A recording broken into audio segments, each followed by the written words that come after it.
That sign-off by legendary station WCBS in New York's got us thinking, because they played Imagine by John Lennon as sort of the sign-off song. Chris Demm says he would do Cake by the Ocean as his sign-off.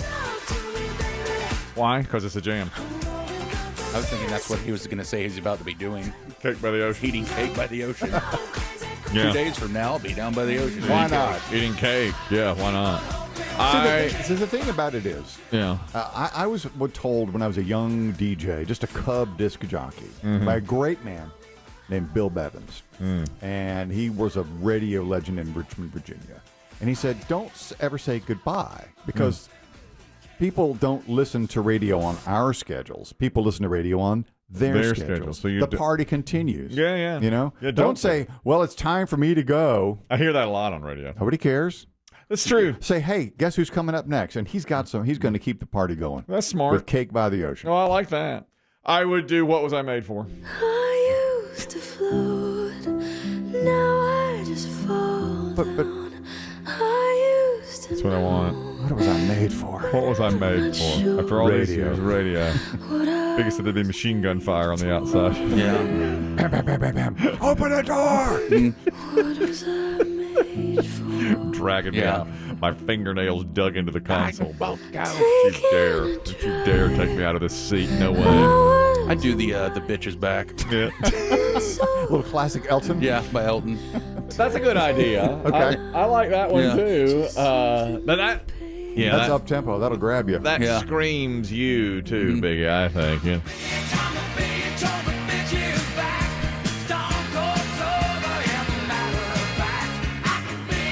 Yes.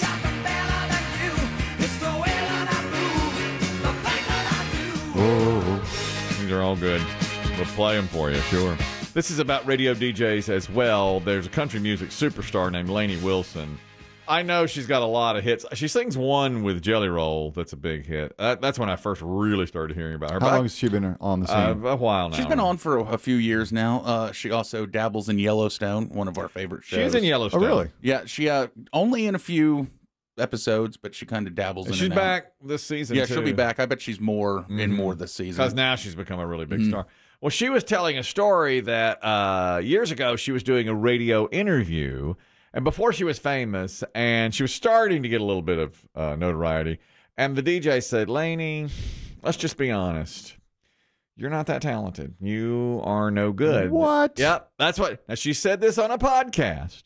Let me hear it. Here we go. We went to this one radio station. Then we go up to his room, and he said, you should have just left your guitar in the car. I don't want you to play for me. And I'm like, I'm going to fight this man at some point in time. We're going to fight. We're going to wad up. He said, I want to hear what it sounds like through my computer speakers. And I said, okay, fair enough. This is my first single. It was called Dirty Looks. He said, Lainey, you're just not good. I knew you would be shocked. And he said, I hope you don't get real upset when you leave here and start crying and stuff. That's what he told me. And then I leaned across his desk and I said, so-and-so, out of the 10 years I've been in Nashville, you telling me that? If anything, it just makes me want it that much worse. All right. And she went on. Biggie has a hit song from her called Heart Like a Truck. I got a heart like a truck. Biggie said, get the tissues ready for this one, too. Really? This one moves me.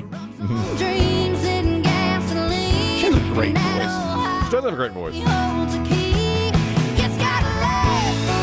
That DJ told her that. She said, we're going to wad up. I've never heard that term. Whatever that means. Too rough. Yeah, She'll come at you. Yeah. When she says heart like a truck, does that mean She's been full of running. crystal meth?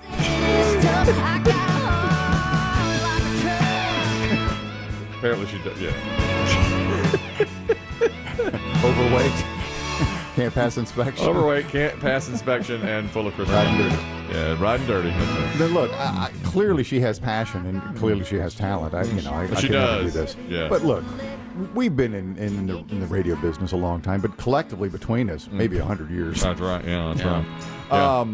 Have you ever met a disc jockey who would say to a young up-and-coming star, you don't have any talent, sister? No. You say nothing but good On things. this program, in the past 25 years and counting on this show, we have sucked up to some of the worst comedians, professional and not so professional, singers, strippers, porn stars. All you do is suck up. Local celebrities. Yeah. Of course. That's all we do. Oh, it's great to have you here. Because you never know, they could become huge. Of course. So they're probably doing some advertising. So you've gotta, you've gotta say nice things. The last thing I want is a woman who sounds like her going to wad up on me. But I think this is podcast embellishment. Yeah, I think you're probably right.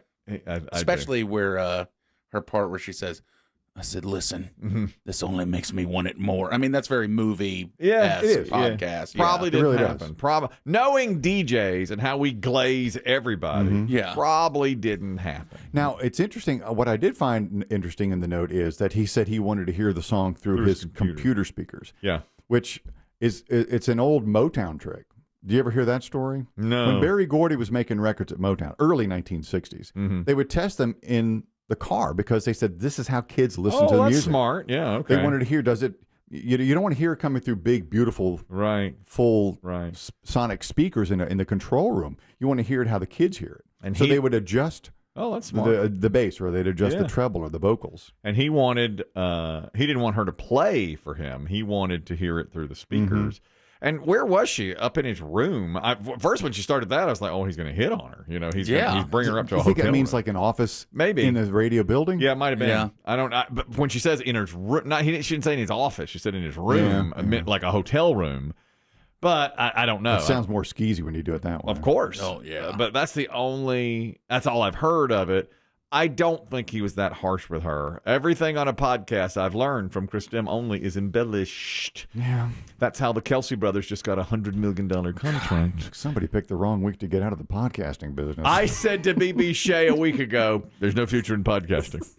We're not doing this. Pull the plug. Pulling the plug on the square in the round. I just don't hear it.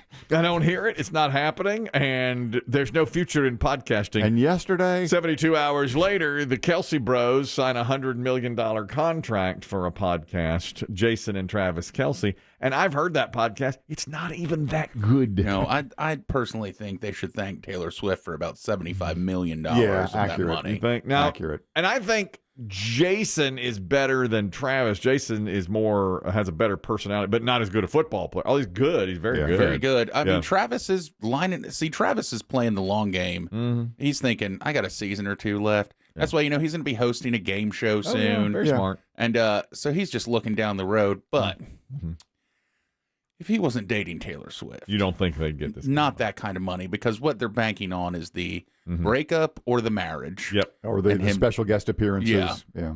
Wow. Yeah. She could wind up on that podcast, which would go huge. Was it last week, the Call Her Daddy host? Didn't she get a massive amount of money? She got a massive amount of money too. But see, she's pretty good. Oh, that's a great podcast. Yeah. That's a great Listen, that's God. Every time I listen to that podcast, and I don't do it that often, but when I hear Call Her Daddy, it's like, dang, it's hot women talking about nothing. Are you titillated? Big time. It's like Titillation Tuesday every day. Yeah. Yeah, and they're hot, and they're women. They're not us sitting here talking about condoms. That was yesterday. Yesterday's Titillation Tuesday was after 30 minutes, take off your condom. Buzzkill. Exactly.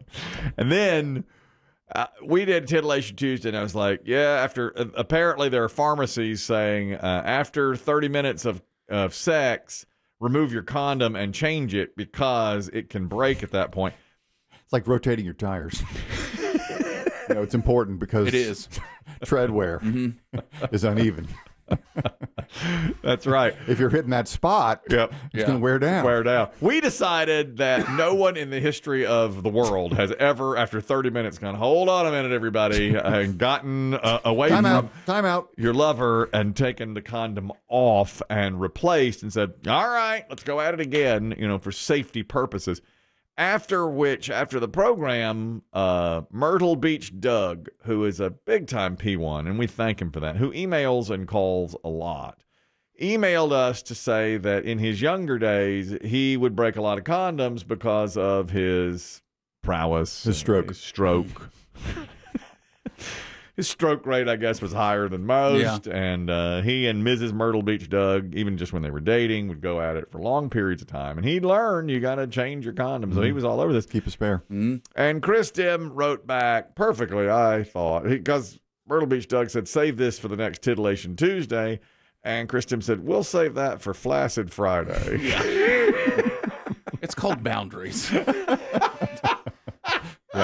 Like we don't need to know everything. It's like he really went overboard. Look, I know people, they trust us. They get to know us. It's called boundaries. I mostly felt bad for his wife. Who apparently took this brunt of his 30-minute escapade. Time and again. Yeah, and then he just kept talking about, I shattered that condom.